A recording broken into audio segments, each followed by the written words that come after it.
తెలంగాణ ప్రజలంటేనే, తెలంగాణ గడ్డ అంటేనే ఆత్మగౌరవంతో కొట్లాడి తెచ్చుకున్న తెలంగాణ. ఇంట్లో గీళ్ళలోళ్ళేందో నాకు అర్థమైతలేదు. ఈ నలుగురు కుటుంబం, వాళ్ళ ఇద్దరు ముగ్గురు ఇంకా ఎక్స్ట్రా యాడ్ అవుతారు. ఈ వీళ్ళ దొరలకు పనేం పాట లేనట్టున్నది. 3 నెలలు అయిపోయింది ప్రతిపక్షంలో కూర్చుంటే ఏడ ఆగుతలేదు, కాళ్ళు చేతులు ఆగుతలేవు. ఆడాడ పోయి తండ్రేమో నల్గొండలో పోయి బూతులు తిట్టేసి వస్తాడు, కొడుకు వచ్చి మహబూబ్ నగర్ లో కాంగ్రెస్ కంచుకోటలు ఉన్న జాగాలు అన్ని జాగాలలో పోయి ఏమో చేద్దాం అనుకుంటారు. ఏం చేసినా ఏట్లే రాయి తీయనోళ్ళు, గుట్లే రాయి తీయనోళ్ళు ఏట్ల పోయి తీసే పరిస్థితి మీకు ఇప్పుడు లేదు. కథం అయిపోయారు, కేలు కథం, దుకాణం బంద్ అయిపోయింది.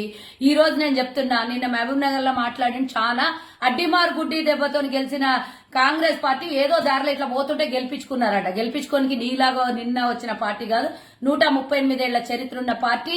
ఇందులో ఈరోజు ముఖ్యమంత్రి రేవంత్ రెడ్డి గారు తెలంగాణలో అధికారంలోకి వచ్చినాక మీరిచ్చినట్ల మాటలు తప్పేవాళ్ళం కాము అని రుజువు చేసుకుంటూ మేము వస్తున్న 48 గంటల్లోనే 2 పథకాలను అమలు చేసినాం. రేపు పొద్దున ఇంకో 2 పథకాలను అమలు చేయబోతున్నాం. ఇవన్నీ కాంగ్రెస్ హయాంలోనే, కాంగ్రెస్ పార్టీ ద్వారానే సాధ్యమైతే అని ప్రజలు ఈరోజు నమ్ముతున్నారు. ప్రజా పరిపాలన ఎట్లుంటుందో 10 ఏళ్ల తర్వాత మళ్ళోసారి కాంగ్రెస్ మార్కు చూపిస్తోంది. ఇకపోతే రేవంత్ రెడ్డి గారి గురించి మాట్లాడినావు. నీకు ఇక పని పాట లేదు, ఏం తీసుకొని కొట్టినా నీకు సరిపోదు అనుకుంటున్న కేటీఆర్. నువ్వు రేవంత్ రెడ్డి గారిని మాట్లాడేటప్పుడు ఆయన కాలు గోటికి కూడా పనికిరావు. చిప్పలు గడిగిన నువ్వెక్కడా? తెలంగాణలో కనీసం ఈ రోజు ప్రతి ఒక్క చట్టసభలో కూర్చొని ముఖ్యమంత్రి అయినటువంటి రేవంత్ రెడ్డి గారు ఎక్కడ ప్రజా పోరాటం చేసినటువంటి వ్యక్తి రేవంత్ రెడ్డి.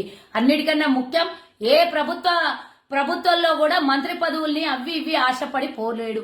ఇన్నేళ్లు ప్రతిపక్షంలో ఉండి తెలంగాణ ప్రజలు ఆశీర్వదిస్తే సోనియమ్మ గాంధీ ఇచ్చిన తెలంగాణలో రేవంత్ రెడ్డి గారు ముఖ్యమంత్రి అయ్యిండ్రు. ఇంకో 3 నెలల తర్వాత రాబోయే పార్లమెంట్ ఎన్నికల్లో క్లీన్ స్వీప్ చేస్తాము.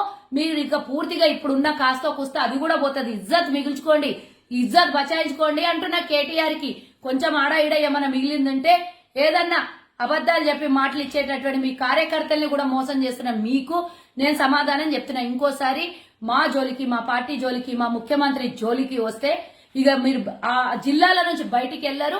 మా కాంగ్రెస్ అభిమానులు అన్నిటికన్నా ముఖ్యం, ఈ రోజు ప్రజాపాలన చేస్తున్న ప్రజలు ఏ జిల్లాకు పోతే ఆ జిల్లా నుంచి వెంటబడి తరిమి కొడతారని హెచ్చరిస్తున్నా. పార్టీ గురించి నోటికొచ్చినట్ల మాట్లాడి మా ప్రభుత్వాన్ని గురించి ఏమైనా మాట్లాడితే నువ్వు చేసిన మోసాలు గుర్తు చేసుకొని రిమైండ్ చేసుకో. ఇవన్నీ ఎందుకు మాట్లాడుతున్నావు? కాళేశ్వరం మునిగిపోయింది, కాళేశ్వరం కథ ఏందో తీయనని పోయినప్పుడు మేము ఇచ్చిన హామీలు 420 అవి ఇవి అంటున్నావు కదా. కాళేశ్వరం కథ ఏమైంది? ఓసారి గద్ది ఏడుకన పోయినప్పుడు కింద స్టేజ్ కింద ఉన్న వాళ్ళందరూ నువ్వు మొన్న కొంత చెప్పులు లేపించిన చూడు, నీకు ఇప్పుడు లేపిస్తారు. కింద నుంచి అందరు చెప్పు దెబ్బలు కొడతారు. మన 1,00,000 కోట్ల రూపాయలు చెమటా పైసలన్నీ తీసుకొని పోయి కాళేశ్వరం భోజనం అని నిన్ను కొడతారు. కాబట్టి కాళేశ్వరం నోట్లకెళ్ళి మాట వస్తలేదు.